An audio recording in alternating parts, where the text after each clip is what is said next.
Bismillahirrahmanirrahim. Assalamualaikum warahmatullahi wabarakatuh. Apa kabar teman-teman semuanya? Mudah-mudahan kita selalu dalam lindungan Allah Subhanahu wa taala ya. Sebelum kita mulai belajar, mari kita berdoa. Doa sebelum belajar. Bismillahirrahmanirrahim. Rabbi zidni ilman warzuqni fahman. Ya Allah, tambahkanlah aku ilmu dan berilah kemudahan untuk memahaminya. Amin.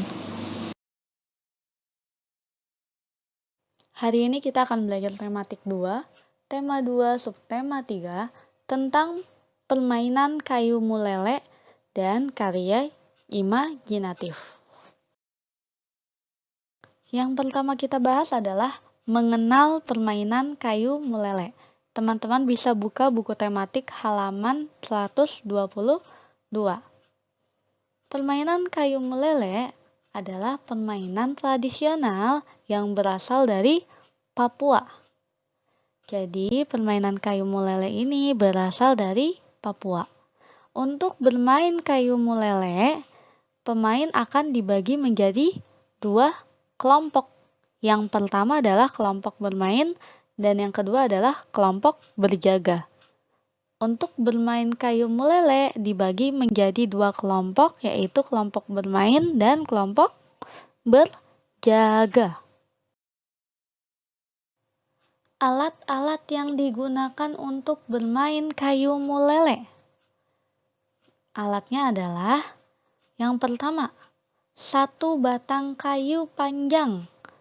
Jadi kayu panjang berukuran sekitar 50 cm.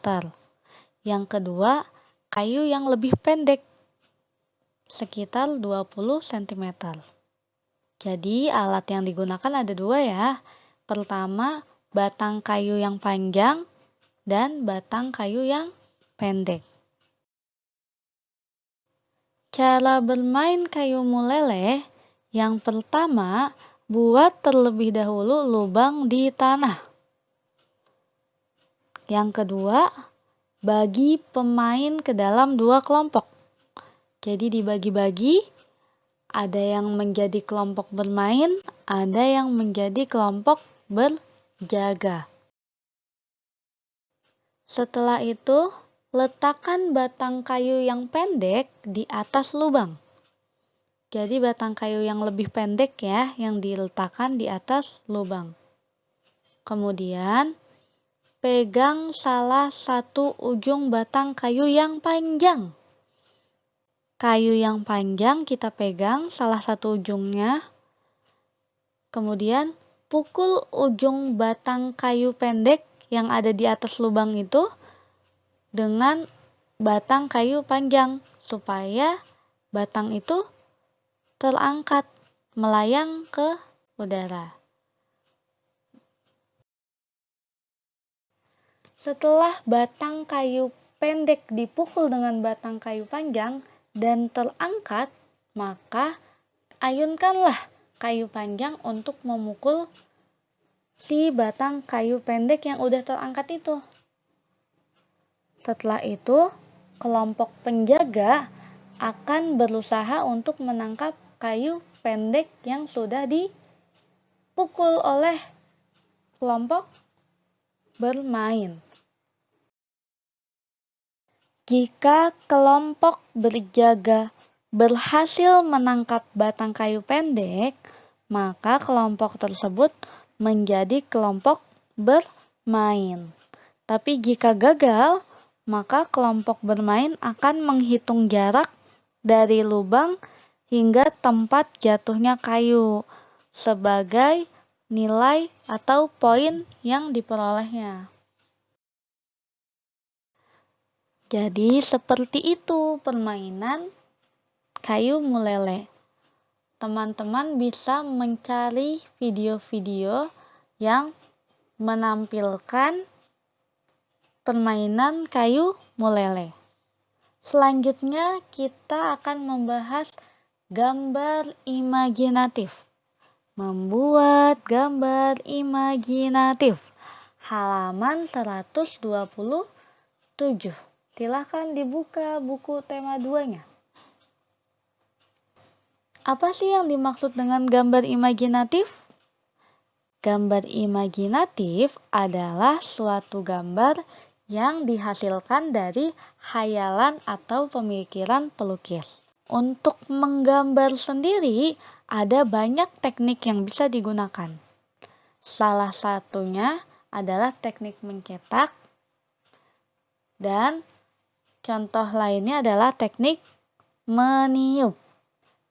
Jadi yang kita bahas hari ini ada 2 teknik ya, yaitu teknik menggambar dengan mencetak, yang kedua adalah teknik menggambar dengan meniup. Pertama-tama kita akan bahas teknik mencetak atau menggambar dengan teknik mencetak. Alat yang digunakan untuk melakukan teknik mencetak itu yang pertama adalah cat air. Jadi pewarnanya adalah cat air, bukan krayon, bukan pensil warna, tapi cat air. Untuk mencetak harus pakai cat air ya. Kemudian kertas. Biasanya bahan yang digunakan untuk teknik mencetak itu ada pelepah daun pisang, ada penampang daun, ada buah belimbing yang sudah dipotong-potong, dan masih banyak lagi. Teman-teman bisa mencetak apapun untuk menggambar menggunakan teknik mencetak. Kemudian kita akan membahas menggambar dengan teknik meniup. Ini ada di halaman 127 ya teman-teman. Untuk melakukan teknik meniup, alat yang digunakan adalah yang pertama cat air. Jadi mau dengan mencetak ataupun teknik meniup menggunakan pewarna yaitu cat air. Karena cat air lebih cair ya bahannya. Kemudian bahan selanjutnya ada sedotan plastik. Kenapa sih harus ada sedotan plastik? Karena sedotan ini yang akan kita gunakan untuk media meniup. Tuh, jadi kita meniupnya melalui sedotan. Kemudian ada kertas untuk melukisnya atau menggambarnya. Bagaimana langkah-langkah menggambar dengan teknik meniup? Baik, langkah-langkahnya yang pertama adalah siapkan alat dan bahan. Sudah pasti ya, dalam melakukan apapun, baik membuat karya ataupun berolahraga, kita harus menyiapkan alat dan bahan. Kemudian, teteskan cat air pada kertas. Jadi diteteskan sedikit cat airnya yang bersifat cair itu ke atas kertas. Kemudian, selama masih basah, tiup tetesan cat menggunakan sedotan. Jadi tetesan cat air tadi yang masih menggelembung ditiup dengan menggunakan sedotan. Sambil meniup, goyangkan sedotannya. Jadi meniupnya sambil digoyang-goyangkan sedotannya, sehingga cat air itu akan menyebar ke berbagai arah.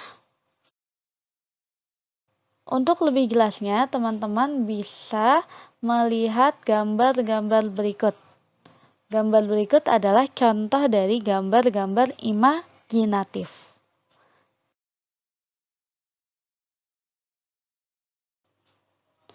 Jadi seperti itulah pembahasan kita hari ini. Jika teman-teman ingin mencoba menggambar imajinatif, silakan teman-teman mencobanya di rumah masing-masing. Selamat mencoba. Barakallahu fikum. Wassalamualaikum warahmatullahi wabarakatuh.